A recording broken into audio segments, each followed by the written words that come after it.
Sushant case में क्या कुछ बड़ा होने वाला है? धारा 144 लगने वाली है मुंबई में 1 नवंबर से 15 नवंबर के बीच में।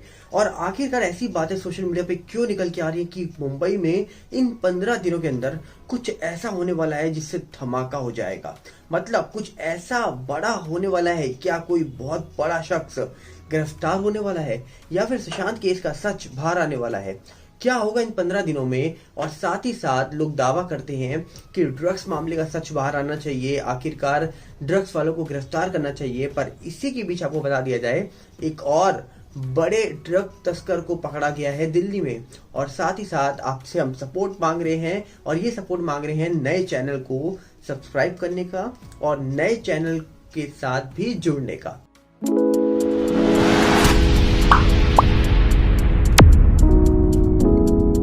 सबसे पहले आपको बता दी जाए, कहा जा रहा है कि सुशांत सिंह राजपूत वाला मामला 2020 में हुआ था और उस मामले का सच लोग आज भी जानना चाहते हैं। और इसी के बीच कहा जाता है कि सुशांत सिंह राजपूत के साथ क्या हुआ ये कोई नहीं जानता। पर आखिरकार ऐसी बातें सोशल मीडिया पर निकल के आ रही हैं कि 1 नवंबर से 15 नवंबर के बीच में मुंबई में धारा 144 लगने वाली है। और ये धारा जो 44 लगने वाली है, इन धाराओं के बीच में कहा जाता है कि 5 लोग एक साथ इकट्ठे नहीं हो सकते हैं। मतलब अब लोग एक साथ खड़े नहीं हो सकते। जो पुलिस गाइडलाइन बताएगी उसको फॉलो करना पड़ेगा। तो ऐसा क्या होने वाला है इन 15 दिनों में? क्या कोई बड़ा राजनेता गिरफ्तार होगा? क्या कोई बड़ा अभिनेता गिरफ्तार होगा? या फिर कुछ ऐसी बात निकल के आनी है जो देश को हिला देगी? क्योंकि आप सबको पता है, सुशांत केस हो, पालघर का मामला हो जो साधुओं का मामला था, या फिर एंटीलिया मामला हो, ये सब केस आज भी पेंडिंग पड़े हैं। इन केसों का सच आज भी बाहर आना बाकी है। क्योंकि अभी हम देखा था, पालघर का मामला सीबीआई को सौंप दिया गया था।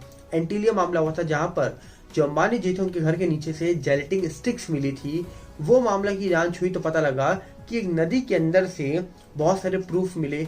पर इसी के साथ साथ सुशांत मामला, और हो सकता है कि दिशा मामले का भी कुछ ऐसा सच जो बाहर आने वाला हो, और वो आने से बड़ा धमाका हो जाए देश में। क्यों आखिरकार ये 15 दिन में धारा 144 लगाई जा रही है? ऐसी बातें सोशल मीडिया पे क्यों की जा रही हैं? तो इसके पीछे वजह क्या है ये तो वक्त ही बताएगा। पर सोशल मीडिया पे कई लोगों का दावा है कि आखिरकार क्या सुशांत केस का सच कुछ बाहर आने वाला है? कोई ऐसे शख्स का नाम बाहर आने वाला है, या फिर किसी ऐसे शख्स का नाम निकल के आएगा जिसका ड्रग्स से कनेक्शन हो? क्योंकि आपको बता दिया जाए, अभी हाल ही में खबर निकल के आई थी जब समीर वानखेड़े जी ने एक दावा करा था कि उनके ऊपर भी दबाव बनाया गया, जब ड्रग्स मामले में उन्होंने कई बड़े लोगों को पूछताछ के लिए बुलाया। और ये लोग बॉलीवुड से ताल्लुक रखते थे, जहां पर शाहरुख के बेटे हों या फिर बॉलीवुड की कई अभिनेत्रियां हों। सबको एनसीबी के चक्कर काटने पड़े थे।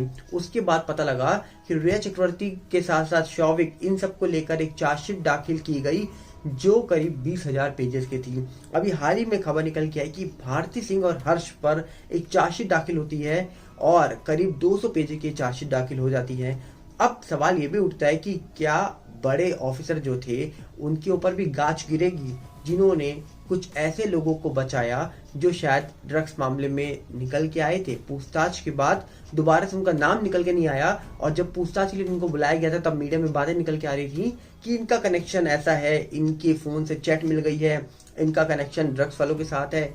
बहुत सारी बातें निकल के आई थी, पर अचानक से वो बातें शांत हो जाती हैं। तो क्या कुछ बड़ा निकल के आने वाला है मुंबई से? क्या कुछ ऐसी खबर निकल के आएगी जो देश को हिला देगी?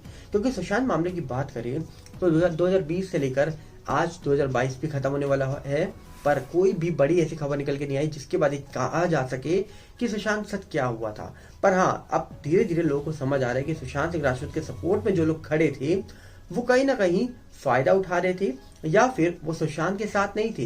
वो कुछ उन लोगों के साथ थे जो नहीं चाहते थे कि सुशांत सिंह राजपूत का केस खुले या फिर उस केस का सच बाहर निकल के आए। पर इसी के बीच आपको क्या लगता है कि आखिरकार सुशांत सिंह राजपूत मामले का सच कुछ बाहर आने वाला है? इसलिए धारा 144 लगने वाली मुंबई में। क्योंकि कहीं ना कहीं लगातार अगर हम ट्विटर खंगालेंगे तो ट्विटर पे भी साफ साफ लोगों के कई पोस्ट यहाँ पर दिख रहे हैं, और इन पोस्ट में अगर हम गौर से देखेंगे तो यही दिख रहा है कि आखिरकार लोग अलग अलग अनुमान लगा रहे हैं। अभी किसी को नहीं पता कि धारा 144 क्यों लगाई गई है, इसके पीछे क्या वजह है, पर लोगों के अलग अलग अनुमान निकल के आ रहे हैं। लोगों का कहना है कि बहुत सारे केस है जो पेंडिंग है, और अब सरकार बदल चुकी है। अब जहां पर बीजेपी और शिवसेना की सरकार बनी है, जहां पर नए सीएम कहा जा रहा है कि बन चुके हैं, नए जो डिप्टी सीएम बन चुके हैं फडणवीस जी, और साथ में कहा जा रहा है कि जो सीएम बने हैं एकनाथ शिंदे जी, तो कहीं ना कहीं अब जो नई सरकार बनी है इसका फायदा मिलेगा उन लोगों को जो पिछले 2 साल से कई मामलों का सच जानना चाहते थे, कई ऐसे मामलों का सच जानना चाहते थे जो मामलों की सच्चाई शायद देश को हिला सकती है। क्या होगा 15 दिनों के अंदर किसी को नहीं पता, पर कहीं ना कहीं लोगों को विश्वास है कि अब इस मामले का, सुशांत सिंह राजपूत वाले मामले का कुछ सच बाहर निकल के आए और जो एजेंसी जांच कर रही थी वो अपनी चुप्पी तोड़े। पर इसी के बीच आपको बता दिया जाए, कहा जा रहा है कि जो दिल्ली में एयर कस्टम है उन्होंने एयरपोर्ट में करीब 9 किलो हीरोइन सीज करी है और जिसकी कीमत 70 करोड़ बताई जा रही है। एक तरफ हम बात करते हैं ड्रग फ्री इंडिया बने और दूसरी तरफ ये ड्रग्स रुकने का नाम नहीं ले रहा है। तो कहीं ना कहीं सोचिए, ये ड्रग्स वाला जो मामला निकल के आया था, क्या सिर्फ एक शख्स ड्रग्स फ्री इंडिया बना सकता है? नहीं, शायद जितने लोग इस मामले में काम कर रहे हैं उनको मिल के काम करना पड़ेगा, तब जाके ड्रग्स फ्री इंडिया बनेगा। और समीर वानखेड़े जी जैसे ऑफिसर्स को निकल के आना पड़ेगा आगे, और शायद उसके बाद हम कह सकते हैं कि ड्रग फ्री इंडिया बनेगा। क्योंकि हाल ही में हमने देखा था अलग अलग स्टेट से कई वीडियोस निकल के आती हैं, कई फोटोज निकल के आते हैं सोशल मीडिया पर, जहां पर ये दिखता है कि इस तरीके से युवा इन ड्रग्स की लाइन में घुसकर अपनी जिंदगी खराब कर रहे हैं। और खास करके कुछ ऐसी इंडस्ट्री में लोग जाकर कुछ ऐसे पदार्थ ले लेते हैं जिसके बाद उनको उनकी लत लग जाती है और जिसके बाद उनका करियर पूरी तरीके से खराब हो जाता है। पर अब इसको रोकने के लिए अलग अलग मुहिम चला रही है सरकार, पर देखने वाला विषय होगा कि आखिरकार क्या ये रुक पाएगी। सबसे बड़ा सवाल तो यही है।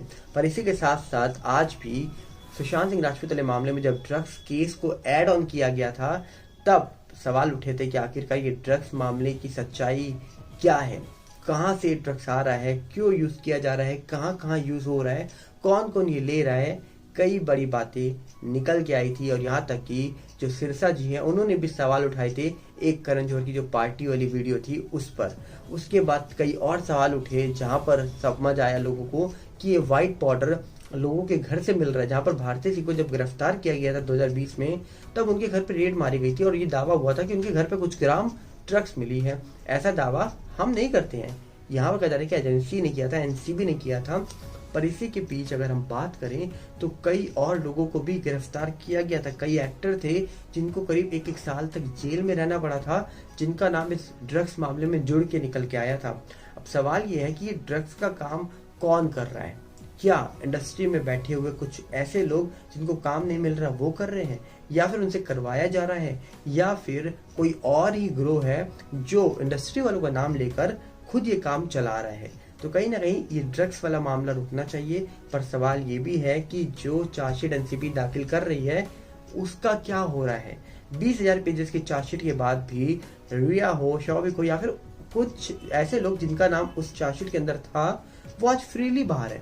तो भारती सिंह और हर्ष के ऊपर जो चार्जशीट बनाई गई है ड्रग्स मामले में, तो क्या इस चार्जशीट के बाद कुछ एक्शन होगा या नहीं होगा पता नहीं, क्योंकि लोग आज भी सवाल पूछ रहे हैं। पर यहीं पर सुशांत मामले की जांच जो आज भी पेंडिंग है उसका भी सच क्या बाहर आएगा?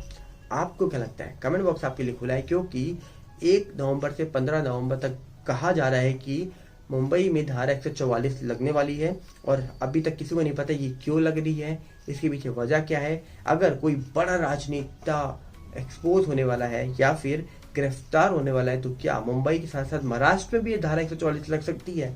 देखने वाला विषय होगा, देखेंगे जब इसके बारे में कुछ खबर निकल के आएगी।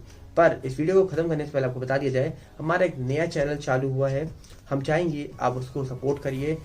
1-1, 2-2 मिनट की उसमें वीडियो आपको मिलेंगी जो हमारे चैनल को ग्रो करने में मदद करेंगी और आपका सपोर्ट हमको कंटिन्यू वहाँ मिलता रहना चाहिए, हम ये उम्मीद करेंगे। मिलते हैं बहुत जल्दी। नमस्कार, जय हिंद।